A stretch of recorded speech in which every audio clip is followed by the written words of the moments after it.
রাতভর হলেই সরস্বতী পুজো। এই সরস্বতী পুজোর দিকে তাকিয়ে থাকে রাজ্যের সকল শিক্ষার্থীরা। সরস্বতী পুজো মানেই বাঙালিদের কাছে অত্যন্ত আবেগের। কঞ্চিকাচা থেকে শুরু করে যুবা প্রজন্মের মধ্যে এই পুজো ঘিরে একটু উন্মাদনা থাকে। শিলিগুড়ি কলেজ সকল শিলিগুড়িবাসীদের কাছে ঐতিহ্যের। মূলত সরস্বতী পুজো প্রাণকেন্দ্র হলো শিলিগুড়ি কলেজ। এই কলেজে সরস্বতী পুজোর প্রতি ঝোঁক থাকে কলেজ পড়ুয়াদের পাশাপাশি তাদের অভিভাবক এমনকি শহরবাসীরও।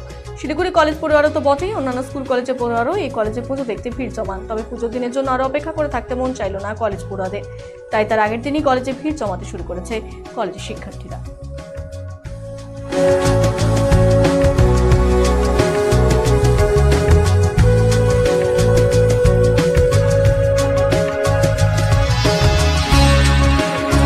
আমাদের বাঙালি সেন্টিমেন্ট ইমোশন সরস্বতী পুজোতে সকালবেলা, কালকে তো বাড়িতে পুজো আছে, পুজোতে অঞ্জলি, তারপরে দুপুরবেলা বন্ধুদের সাথে বেরোনো।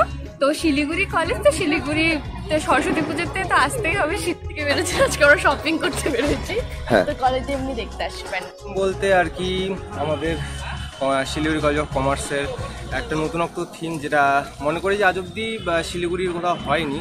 তবে আমাদের এই প্যান্ডেলের থিমটা হচ্ছে অ্যাকচুয়ালি আজকালকার দিনে 5G নেটওয়ার্ক এখন খুব দ্রুত ছড়িয়ে পড়েছে এবং আগামী দিনেও হয়তো আশা রাখি 6G 7G হয়তো আসতেও পারে, আমি শিওর না।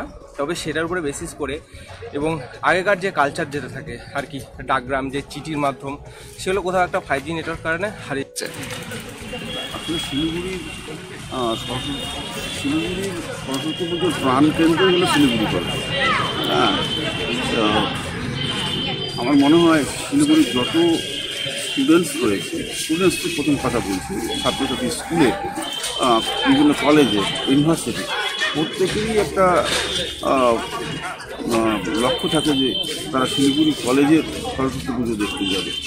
সেখানে একটা তাদের যে একটা স্বাধীনভাবে চলা, স্বাধীনভাবে সাজা, তাদের যে একটা আনন্দ, যে টান সরস্বতী পুজোয়, যে তারা তাদের যে মূল মানে তারা যে পড়াশুনো করে যে তাদের যে দেবী সরস্বতী মা সরস্বতী, এবং সেই সরস্বতীর দিন তারা স্বাধীনভাবে ঘুরে বেড়ায় বিভিন্ন জায়গায়। কিন্তু প্রত্যেকের শিলিগুড়ি কলেজে আসার একটা এসে অনেক অচেনা মানুষের সঙ্গে অনেকদিন ধরে দেখা হয়নি, হয়তো চেনা।